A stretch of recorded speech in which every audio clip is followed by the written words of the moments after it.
আসসালামু আলাইকুম। আজ আমি জাইপানের গ্রাইন্ডার মিক্সারটা আনবক্স করে দেখাবো এবং এটা ভালো নাকি খারাপ সব ডিটেলসে আপনাদেরকে বলার চেষ্টা করব। এটা কিভাবে ইউজ করতে হয়, আমি কোন জারে কি ইউজ করি, এটা প্রাইস কত, সব কিছুই ডিটেলসে। তো প্রথমেই আমরা বক্স থেকে সব কিছু বের করে নিব। এর সাথে 3টা জার থাকে, একটা ছোট আর 2টা বড়। আর এটাকে কিভাবে ইউজ করতে হয় সেটার জন্য ডিটেলসে একটা বইয়ে সব কিছু লেখা আছে, আপনারা এটাও চেক করে নিতে পারবেন। আর এটার মধ্যে তার তারিখ লিখে দিবে যেই তারিখে আপনি কিনেছেন, এটা ওয়ারেন্টির জন্য। তো এখানে সুন্দরভাবে লেখা আছে। এই গ্রাইন্ডার মিক্সারটা খুবই হেভি, অনেক ভারী। এটা আপনারা সাবধানে কাজ করবেন, ভালোভাবে ইউজ করলে এটা অনেক দিন ভালো থাকবে। আমার এর আগেরটাও ছিল এই ব্র্যান্ডেরই, সেটা ছিল ওল্ড মডেল, যেহেতু 7 বছর আগের কেনা ছিল।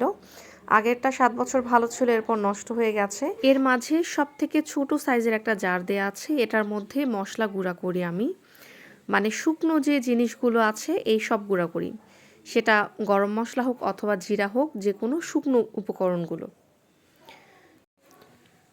এরপর আমরা যেটা খুলবো, এটার মধ্যে 2টা বড় বড় জার আছে, একটার মধ্যে এক্সট্রা করে ধরার হ্যান্ডেল আছে, আরেকটার মধ্যে নেই। এরা খুব সুন্দর করে পলিব্যাগ দিয়ে এভাবে মুড়িয়ে রেখে দেয়, এতে করে আর কোনো ময়লা থাকে না এবং এটা সুন্দর থাকে। এই যে রাবারগুলো আছে, এগুলো ভালোভাবে ঢাকনার সাথে লাগিয়ে সেট করে নিতে হবে। এখানে যে বড় বড় 2টা আছে, যেটার মধ্যে হ্যান্ডেল নেই, সেটার মধ্যে আমি আদা রসুন ব্লেন্ড করে থাকি। আর যেটার মধ্যে ধরার হ্যান্ডেল আছে, সেটার মধ্যে আমি যে কোনো ধরনের মিল্কশেক, জুস এসব তৈরি করে থাকি। এখন অনেকের মনে প্রশ্ন হতে পারে যে আমি আইসিং সুগার কোনটাতে তৈরি করি। তো আমি মিডিয়াম সাইজেরটাতে আইসিং সুগার তৈরি করি, ভালোভাবে ক্লিন করে ফেলতে হয়। এর সাথেই কেকের ক্রিম রাখার জন্য একটা কন্টেনার সেট নিয়েছি, আর নিয়েছি স্টিলের একটা পাতিল। স্টিলের পাতিলটা নিয়েছি আমি গানাশের জন্য, ছাঁকনিটা নিয়েছি আমি অরেঞ্জ কেক, লেমন কেকের জন্য। আর এই যে কন্টেইনারের সেটটা আছে, এটা খুবই ভালো। এটার মধ্যে বেঁচে যাওয়া ক্রিম নিয়ে আমি নর্মাল ফ্রিজে রাখি। এখন আর আমি ক্রিম ডিপ ফ্রিজে রাখি না, যে ক্রিমটা বেঁচে যায় কেকের। এই কন্টেইনারটার সেটটার দাম পড়েছে 150 টাকা। এটার ভেতরে আরও 3টা বাটি আছে, মানে সব মিলিয়ে 4টা বাটি। অনেকের কাছে মনে হতে পারে যে এত ছোট ছোট বাটি দিয়ে কি করব। অনেক সময় দেখা যায় কালারফুল ক্রিম যেগুলো থাকে, সেগুলো অল্প একটু করে বেঁচে যায়। তো সেটা আমরা চাইলে এই ছোট কন্টেইনারে রেখে দিতে পারি। এই সেট আমার কাছে এর আগেরও একটা আছে, আমার ভালো লাগে, এজন্য আমি আরও একটা নিয়েছি, যেহেতু অনেক কালারের ক্রিম বেঁচে যায়।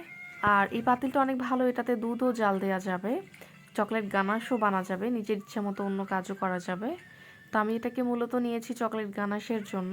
এই মিক্সার গ্রাইন্ডারটার দাম পড়েছে 4100 টাকা। এটার 2 বছরের ওয়ারেন্টি দেওয়া আছে।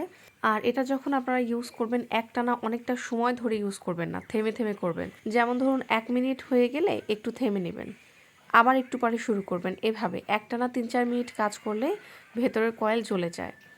তো আজকে এ পর্যন্ত, ইনশাআল্লাহ কথা হবে নেক্সট কোনো ভিডিওতে। আল্লাহ হাফেজ।